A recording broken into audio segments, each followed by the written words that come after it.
All right, gonna hop into another swing check here from my buddy Josh. This is Ryan from Golf Fit. First things first, overall posture and setup isn't too bad. I would say that you're probably a little bit upright.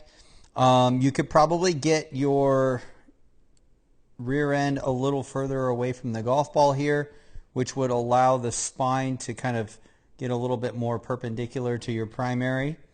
But overall, pretty solid. Let's take a look here in your takeaway. Okay, so we got a little bit of an inside takeaway and kind of a pickup with the hands and arms.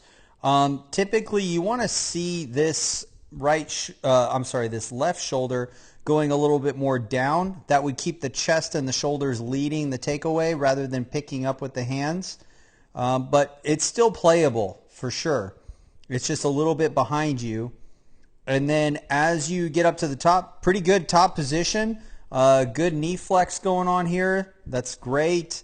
Again, the shoulders are a little bit level as they were kind of in your takeaway. You kind of want to have the shoulders a little bit more, that left shoulder a little more down.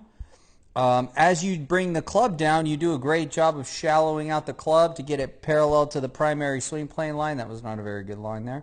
But yeah, pretty darn close to your primary there. And then as you bring the club down, you do a great job of turning and tilting. You've got good hip turn, you've got good shoulder turn, and you're even driving that right shoulder down and through, which is great. So your shoulder tilt definitely improves by the time you get to the hitting zone, which is great. And then you have a little bit of a tug on the follow through. And the reason I say a tug is because you can see that that left elbow is bent. And if you were releasing the club further away from your spine, you wouldn't be pulling across and creating that extra hinge there. Now, as far as your double crossing and all of that, as you mentioned in your email, the reason why that's happening is because when you have the inside takeaway like this and then you get up to the top, even though you're getting the shaft of the golf club on plane, it's still technically what I would call a modified over-the-top golf swing.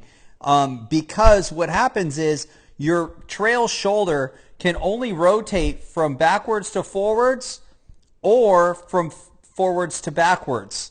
Okay? And so because it's going underneath first, it then has to come up to the top, or it has to come a little bit over the top. And so that's preventing you from really tucking in the way that you could. You can see the gap between your elbow and your body there. That excuse me, that space should be closed. So really work on getting your trail shoulder, your right shoulder, to kind of go out first and then loop it underneath, almost like you're going to be skipping a rock on the lake, skipping a stone across the lake. And that's going to help you tuck that in. And that will also cause you to swing a little bit more inside to out, which will help you get a better follow through and release that elbow hinge. And really focus on kind of swinging out to that first base position. Okay, so I hope that helps. As always, aim small, swing smooth. Peace.